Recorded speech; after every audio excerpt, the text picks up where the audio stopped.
not be a household name, at least among adults, but ask your kids. His new role as a midterm surrogate for some Democrats is proof that his political influence is expanding far beyond the streaming platform Twitch, where he has taken up residence. He is, without question, an online influencer with nearly 3 million followers. His rise as a prominent voice on the left is now driving a wedge between Democrats, and for good reason. Hasan Piker's past and present is checkered with controversial, if not outrageous, if not bigoted state comments like this one. America deserved 9/11, dude. F it. I'm saying it. We totally brought it on ourselves, dude. Holy shit. The ultra-Orthodox Jews leaving Israel, hilarious. Okay? If they serve in the military and then they get their untrained, inbred asses shipped into southern Lebanon, again, very funny. You know, it's Hasan Piker calling Orthodox Jews inbred.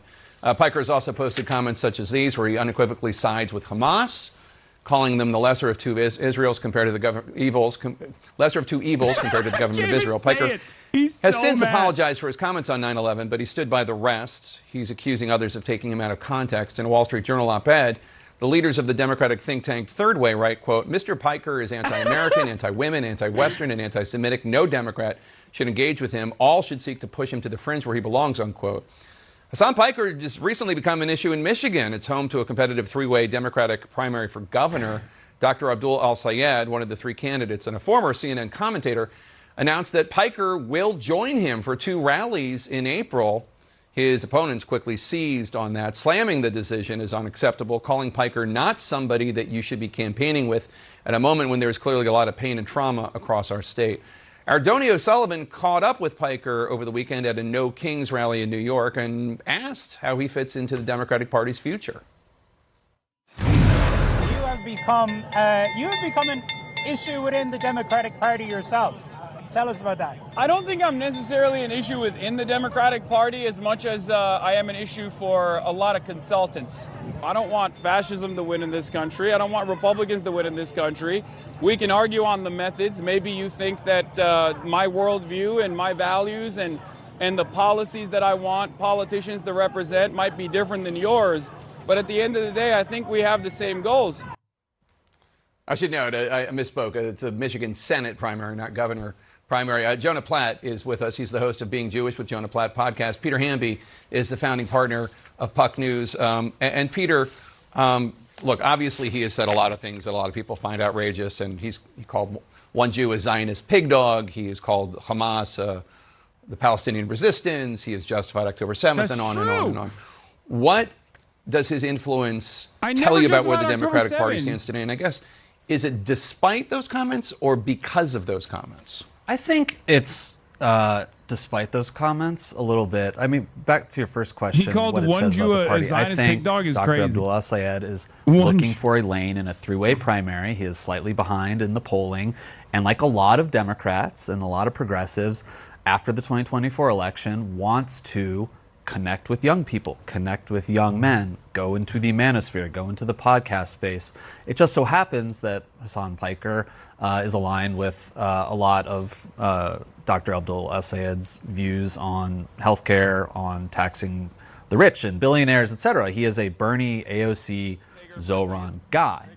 But with that, he has a long reputation of saying all of the things you just played here. I was just talking to you before the segment. I mean, I think it is a risk for Abdul Al-Sayed to have him come into the state. It's an obvious risk, but he is grasping for This is one of the panelists. in a crowded three-way primary in a state, Michigan, which you remember from 2024, both in the primary, the Democratic primary and the general election, has a lot of Arab and Muslim voters outside of Detroit, in Dearborn Heights, and Democrats have been suffering there, and I think he's trying to grab onto them. He's doing rallies at Michigan, in Michigan State, so he's trying to go after young people. But one thing I do want to point out, Jake, that you said in the intro, that he's not a household name, the Speaking with American Men project, which was launched to study young men by Democrats after 2024, polled Hasan Piker's name among young men. He's not well known at all. About half of young people don't know who he is. And then his favorable rating, he's -9%. He's underwater with faves. Only 20% of young men have a favorable opinion of Hasan Piker. And that's sort of why I say, is it worth the gamble to do this? Interesting.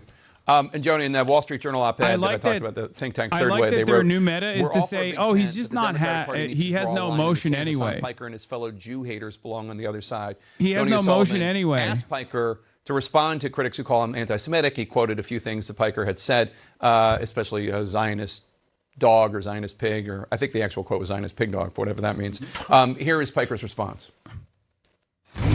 I've spent my entire professional media career and far beyond that combating anti-Semitism. I've been doxxed, swatted by neo-Nazis for my consistent advocacy against anti-Semitism. I just also happen to be an avowed anti-Zionist. I believe Zionism is a very racist ideology. It's an ethno-religious supremacist ideology, and it's the underpinning ideology that has caused the genocide of Palestinians in the hands of Israel and also the United States of America. Jonah. There's a lot to unpack there. What's your response? Yeah, I mean, what Piker does that a lot of people of his ilk do is they try to inoculate themselves against claims of Jew hatred by pointing it out in places that aren't them. He's been very clear pointing things out on the right. Oh, that's anti-Semitism. These are the tropes they use. And then he'll use the exact same tropes and just sub-Jew for Israel, which is the place where all Jews collectively have a connection to, and is the homeland where more than 50% of Jews on planet Earth live. So it's not, he would never say Jews control the media, but Israel controls the media. I don't even say that. The Jews didn't I don't even say the war that. with Iran and control the American government, but Israel does. And so he's able to sort of get away with some of this stuff in these subtle ways. I love that these guys are literally doing the conflation, by the way. He tied Israel to Jews, and then now is just going anti-Semite. Just he's got a different name, and he comes from a different wing of politics. It's interesting. Politico asked a bunch of Democratic politicians running for president, or who might run for president, if they would ever do his podcast. And the only two Jews thinking about possibly running for president, Rahm Emanuel and Josh Shapiro, both suggested that they might be willing to. I think this gets to something important with this debate in Michigan. It's different to go onto his podcast and joust over ideas. I think seeing Josh Shapiro and Hasan Piker on his Twitch stream would be fascinating. I think Josh Shapiro is smart and they would have a spirited debate, as we say in politics. The difference is going out to campaign with somebody and the candidate, it's implicitly endorsing his views or suggesting, why don't you come to Michigan and campaign with me? That's the difference. I think candidates should be able to go on to podcasts with people who disagree with them. But yeah, I mean, the politics of Israel heading into 2028 are going to be fascinating. You're already seeing tons of Democrats kind of come out against AIPAC, but also defending Israel. Gavin Newsom obviously had to walk back, calling Israel an apartheid state. The other thing that's a factor here, the more Democrats engage with influencers heading into 2028, they're going to have to confront some views, things they might have said in the past. Quick one-sentence final thoughts on this. You worried about the direction of the Democratic Party? I'm worried. I agree that they should be able to debate, but they have to come in clear-eyed and know that they're there to debate and push back on these bad ideas, not to get it chummy and have a fun conversation. Thanks so much for being here. Great.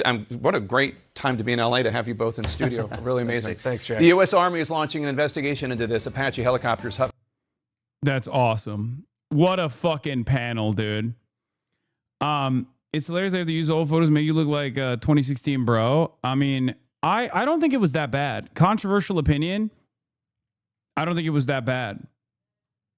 Like, yeah, he farmed all of the talking points, right? But I'll take it. You know? Especially if they put my actual words against their claims, like their interpretation of my words, all of a sudden, that takes on a very new light. And that's the reason why the best they can do, and that point, that's the reason why the best they can do is say, oh, Hasan is actually anti-Semitic, but he's hiding it, right? Instead of being like, oh, he's a fucking avowed anti-Semite, it's very clear. They have to go, oh, well, he's just like criticizing Israel, but actually he just means all Jews, which is an ineffective line of attack. And the other person has to basically concede on coming onto my podcast, but then say, but it's different when you have him on your campaign rally, right? They're trying to mitigate the harm there because like they've completely given up on saying this is a dangerous radical anti-Semite. they're trying to imply that, but then also simultaneously claim that, you know, they're trying to imply that while simultaneously trying to claim that it's, you know, it's okay if you collaborate with him. You just shouldn't have him on your rallies. Does that make sense? So I don't necessarily think it's a bad thing. I don't think this is a bad thing. It is funny though that the Puck guy's assessment is that I have no motion, and people that do know me hate me. He was like, no. We ran a poll actually, and nobody knows him, and the people that do know him, they fucking hate him. Okay, they hate him a lot. Okay, then why are you talking? Then why are you bringing me up on a CNN panel? You know, if this is a no motion type situation, why is it that it's being discussed on CNN on the day that Israel has signed off on a death penalty sentence for Palestinians in captivity in Israeli concentration camps? And Itamar Ben-Gvir has been popping champagne, celebrating that those concentration camps are now going to turn into death camps. I just felt like you were safer before this, and we want to keep you from this. Antifa worries? No, this is totally irrelevant. This is not a bad thing. Check my last message. If you were, regarding the anti-Semitism slander, if you were actually anti-Semitic, they wouldn't have included a clip of you defending your record of combating anti-Semitism. Anti-Semites don't care about combating anti-Semitism. Go ask Nick Fuentes if he thinks he's anti-Semitic. Yeah, exactly. It's just, in this day and age especially, anti-Semites don't feel the need to hide. The people who are anti-Semitic don't need to hide their anti-Semitism, right? Candace Owens is not hiding that. I think O'Sullivan interviewed you and Tapper was pissed. It took off because of his station, so he did this table to try to take you down a peg. Yeah, a little bit. Like I said, I think Americans are much more aware nowadays of like exactly how people try to deploy defenses for Israel by immediately calling any of its prominent critics anti-Semitic. But see, you're hiding it by saying you're not an anti-Semite. It's a stupid gotcha either way. Yeah, it's stupid because I'm not anti-Semitic. The most anti-Semitic shit that came out of that panel was Jonah Platt literally saying all Jews have a deep embedded connection to the land of Israel. That is the unironic anti-Semitism. Okay? I do think you need to be careful about death by 1,000 cuts that they got carbon. The media just repeated things so often for so long that the public started to think there must be some truth there. I feel like clip farms are already proving this. No. Entirely different set of circumstances. An entirely different person. Corbyn is too kind. I'm not. That's number one. Okay? Corbyn's a politician. I'm not. I speak for 10 hours every day. And last but not least, and perhaps this is the most important difference, it's 2026. When Corbyn was getting cooked, it was an entirely different environment in terms of interpreting Israel. Okay? That's the difference. That's the major difference. Actually, not too bad. These days, Israel's unpopular and people aren't buying the criticism of Israel's anti-Semitism angle anymore. They included your words and people that will hear will understand. They're trying, but nobody's buying their outdated strats in 2026 because Israel is just that unpopular.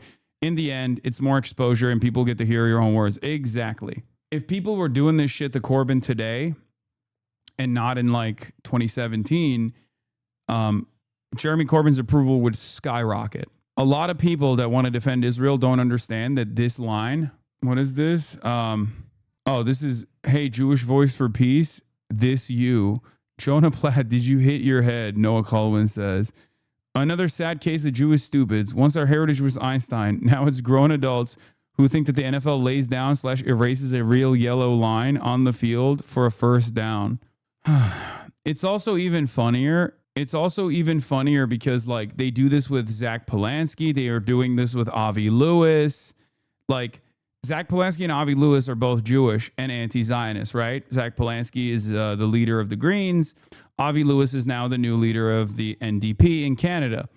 And a lot of Gentiles, as a matter of fact, non-Jews, are so aggressive in the ways that they are attacking anti-Zionist Jews that you would think that the Gentiles are the Jews themselves and the Jewish people that they're attacking are fucking white supremacist Christian neo-Nazis.